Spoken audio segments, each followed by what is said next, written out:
Hi friends, one other thing that we are doing on module 8 is as and when FA comes out with newer questions than from the usual bank of questions that they pull out from, we add to that. For example, the phonetic alphabet, I haven't seen that coming in questions before, but that they have they added this time.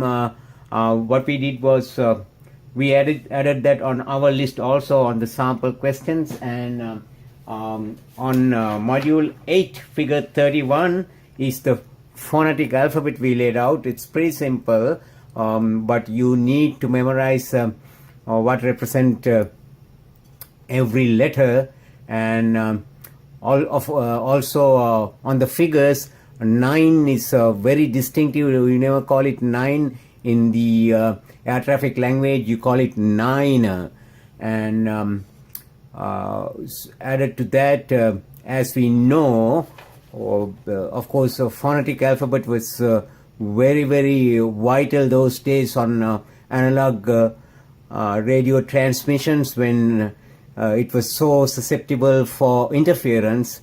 But even in the digital world, as far as FA is concerned, they stick to the same standards. So it's important to know that. That is another question that would be coming by in the future, or at least it has already come, so can expect it to come back. And on module 8 figure 32, you can just see U-Drone Anywhere's ironclad game plan to pass the remote pilot license. You see that over there, as you see right here.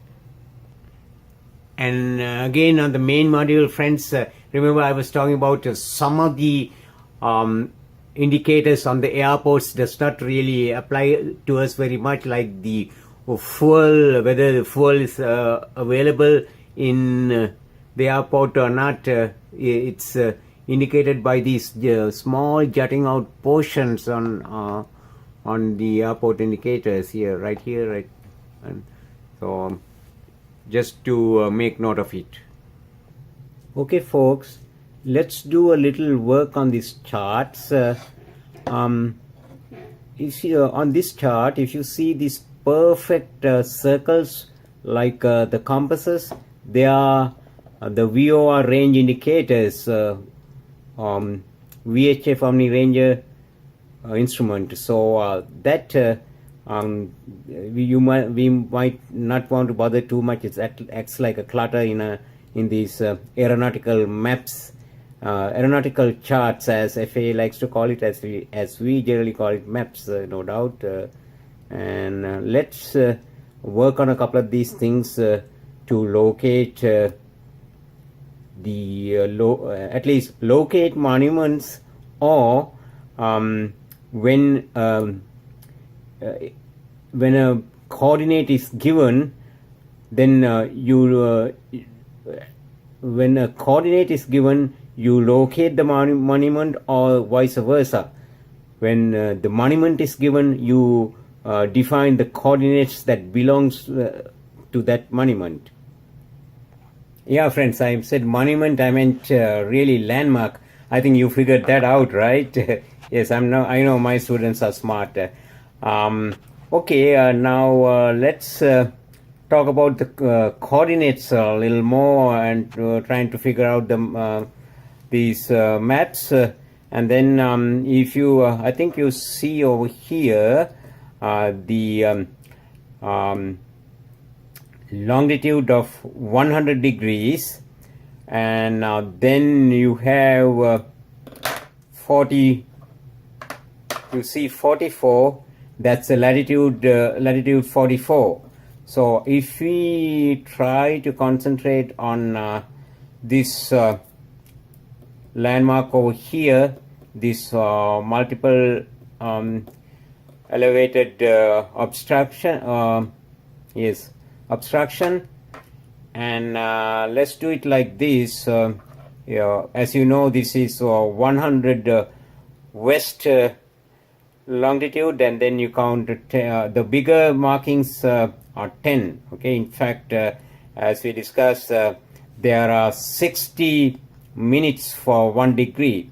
So pretty much this smaller box is is a quadrant. It's it's 1/4 of a degree. So let's say this is 100, then here comes 110, 120. So it's 100 and 100 degrees, 20 minutes west. You can see it as the longitude, and the latitude it's right on 44.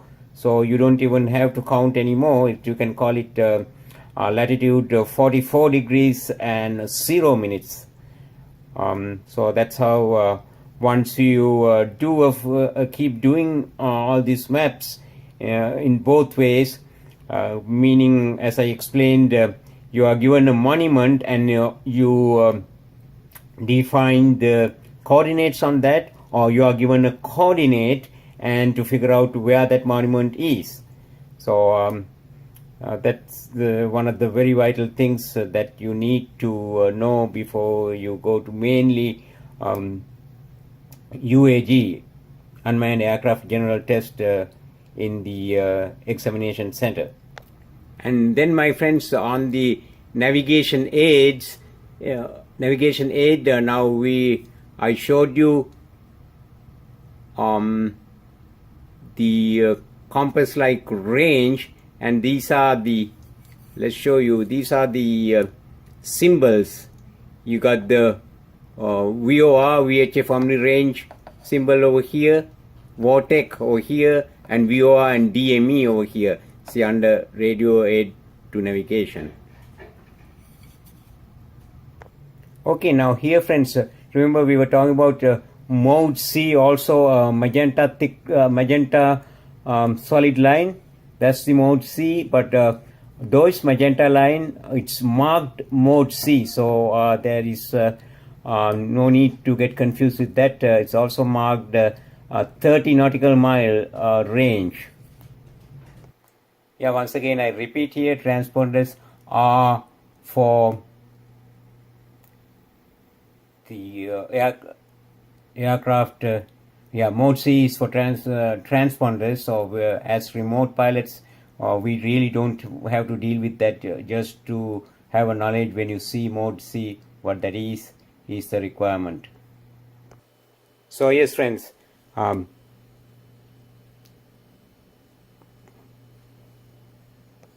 once again, mode C is the transponder requirement for the manned aircraft.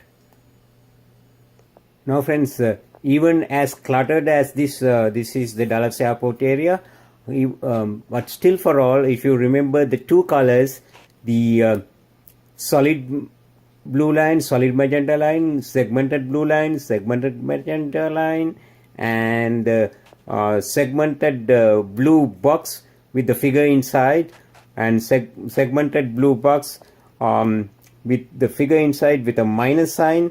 If you stick by all those things, although this much cluttered, you still would be able to figure out the elevations and exactly what's going on. So those are the that's what is important. That is the key to understanding airspace classification, as a matter of fact. Yeah, let's check this Savannah Airport over here, friends. See the outer ring. The floor is 13 and the ceiling is 41. Floor is 13, ceiling is 41, outer ring. And the middle surface goes down to, at least ceiling is 41, goes down to surface. So I'm going to tell